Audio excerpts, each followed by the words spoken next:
Now, we can get into the details on how those fights break down later, but Tom Aspinall, he loses to Francis Ngannou, gets knocked out standing up, in my opinion. And John Jones, he loses to Francis too. I don't think there is a person on earth that can bang with Francis Ngannou in MMA. And I'm not sure if there has ever been someone who beats a prime MMA Francis Ngannou. I'm adding this in post-production. If you think that there is a fighter in history that beats prime Francis Ngannou in a cage fight in mixed martial arts, I want that in the comments. I'm serious. Okay. I'm not necessarily saying that I'm right, but I can't think of one, man. I think he beats them all. So let me know what you guys think in the comments, and then let's talk about these fights. All right, Jesse on Fire, welcome back. So we just got done watching the Francis Ngannou fight. I'm going to show you guys the highlights from the knockout. I'm going to show you a bunch of stuff actually, because man, that was impressive. That was wild. If you were watching my stream, then you know I was not confident he was going to win that fight, man, at all.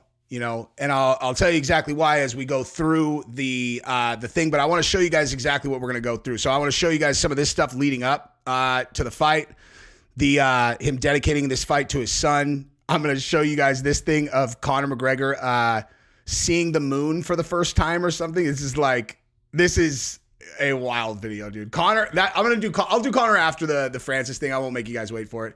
But also, look at this. Conor bet on Francis to lose, and he bet $500,000. So if you believe he really made that bet, then, you know, you guys can laugh that Conor lost, but I don't think he actually made it. I think he's promoting a sports gambling site, but nonetheless.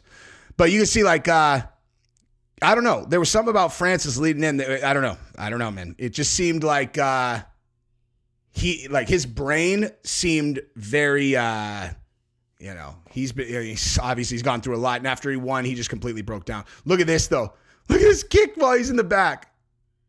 This guy's power is absolutely ridiculous, dude. So here's the stoppage. Wait, what just happened? Oh, I'm sorry. Here's the stoppage. So just to kind of set up what we're looking at, when they first came out, they Francis hit Ferreira with a leg kick right out of the gate, where it was like, oh, I think people forgot how much juice Francis has. And it spun him. But then Ferreira hit him with a big shot back, a big leg kick back. And I don't know, man. They're just like, I forgot how good Francis is. I'm going to tell you right now. Francis is not losing to any heavyweight in the world. That's my honest opinion. And I'm not talking recency bias. I'm talking if you look at his body of work and you take into account the fact that he had a torn MCL versus Cyril Gane, I mean, I don't know how anybody could even argue it. It's like, he's the best heavyweight in the world, period. Tom Aspinall, great fight, dude. I love that fight. I think Francis knocks him out standing. John Jones, probably the same thing, actually. But in this fight, obviously Ferreira posed the biggest threat to him standing, and so Francis took him down and grappled him, dude. And he beat. And so here, what you're looking at here, this is the final sequence. Some actually interesting grappling exchanges. Here's Francis raining down shots, and he's just boom, boom, boom, boom, boom, out, and there you go, done. So yeah, I mean, try to imagine. Let's watch it again. Try to imagine having Francis Ngannou on your back, and he is punching you in your ear over and over without your ability. You can't defend it. I just don't think people can even grasp how much power this dude has, man. Because that guy Ferreira is absolutely enormous, and as soon as Francis started throwing down those punches from the top, I was like, this is over. There's no way. Look at that. Look at it. Look at how hard he's punching him, dude. Oh my God. See, like that, and that, the way he's punching him right there, that is straight. I mean, obviously this is not educational to anyone who does MMA, and trains in an MMA gym, but this is technique right here. This is not just like wrestling and then you start throwing punches. The way he's doing this is the way that you generate maximum power from this position when you got someone in turtle. It's just dropping bombs, dude. Look at that, dude. Boom. Hop up. See, hop up, twist your hip. That's technique. Hop up, twist your hip. He's bombing on him right there, dude. He dedicated it to his son, and I'll show you a little bit of this. Sorry about that. Let's watch this real quick. I don't know. I can just think about anything. Then my son Gabi, I only take this fight because of him. I wanted to fight for him. But that. And I'm done. So I don't know. I hope they keep remembering Look at his name, team. because without Gabi, we wouldn't be here tonight. I wouldn't have fight. But thank you everyone for coming. Bro, those guys together, they were crying in the ring together for a long time, dude. That's a tight team right there. Those are good dudes that really have Francis's best interest at heart. They've got his back, man. That was awesome. But here's something I want to say though, also, and then we'll get into the Conor McGregor stuff and all that. But by the way, also we'll talk about the Cyborg and Pacheco fight too. But what I wanted to say is this: is what I was saying going into the fight is, what does Francis have to fight for anymore? You know what I mean? What's he fighting for? If you really think about it, he's all the way up in UFC. Okay, you're fighting to win the belt, because if you can get the belt, you'll make life-changing money. It's still not enough to make you wealthy, but you'll get life-changing money each time you fight. So if you defend enough times, you can stack real money. You're fighting for the impossible dream. Well, he won the title. Then he got out of his contract. He goes and makes $10 million against Tyson Fury, which obviously is a lot of money, but still, you're not you know what I mean? He did it. Signed a $20 million deal with PFL. He's now made $12 million of that because he got $4 million bonus and then $8 million for each fight. So that's 22. And then he got 20 for the Anthony Joshua fight. So he's made $42 million since he left UFC. Okay. That's walking into the cage right now. That's what he's made. Okay. So realistically, guys, what is he fighting for? Is what I was saying. It's dude, he wins this fight. Cool. He beat Ferreira. He's the champion at PFL. All right, what's next? He fights another guy at PFL? Cool. What's he fighting for? And that is what really spooked me, because thinking about how depressed, the just, I don't know, man, the grief that would come with losing a kid. I just don't think, I look at my own analytics, and it's funny, when I was on TikTok, my analytics were much younger.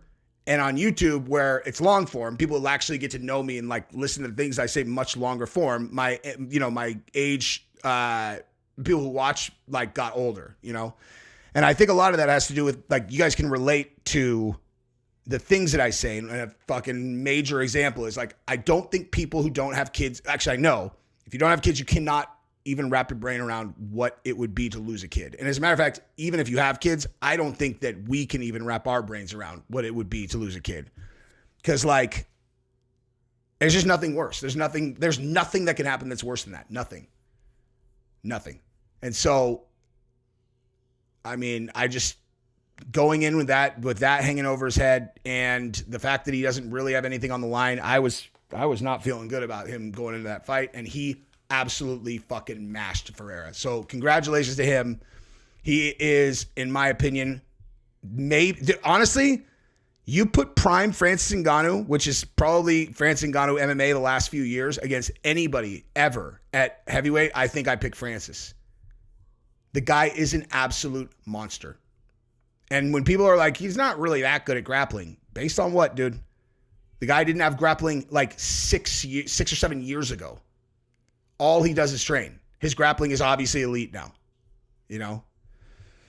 So congratulations. Anyway, that's what I got there. Now on the Cyborg fight, bro, that was an amazing fight. That was one of the most fun girl fights I've ever seen ever.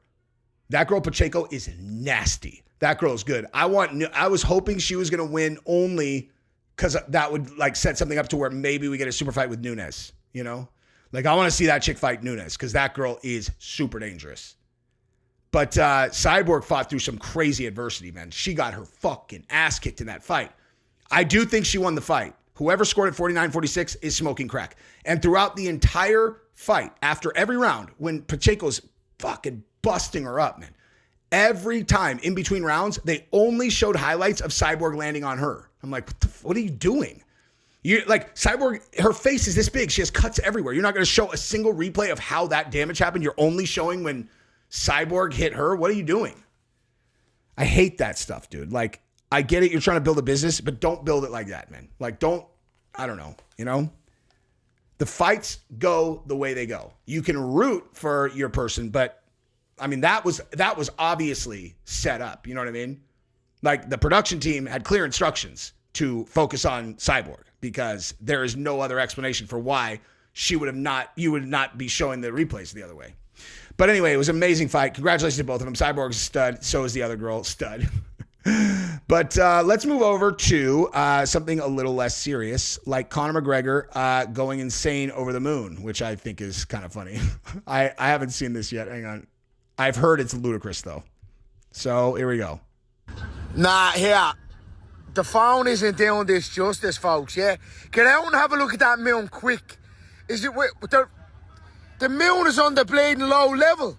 It's like the moon... Surely the moon's going to go up. Look at the thing. Have a look at that moon, folks. Quick. Out your window if you can. That is the maddest. It's like the sphere. It's like I'm looking at the sphere, yeah? What? What the fuck? Nah. What is with these phones, man? Look at that moon quick, everyone, yeah? And tell us. Is it going up? It's actually going up. That's usually the moon's up there, like. It's down there. It's at me eye level. And it's huge. And it's going up. Here, look at that moon. Can you see that? That's rising up now, look. Oh my God, it's the sphere. The sphere's outside, folks, yeah? Nah, here. Wait, let's see. The phone isn't doing this, dude, he's right, actually. Look at this, dude. Look where the moon is right here, and then look at this. At the end, it is going up. Like, you are actually capturing it going up. That's fucking weird. See? That's where it is. It's behind that mountain, and then now it's higher.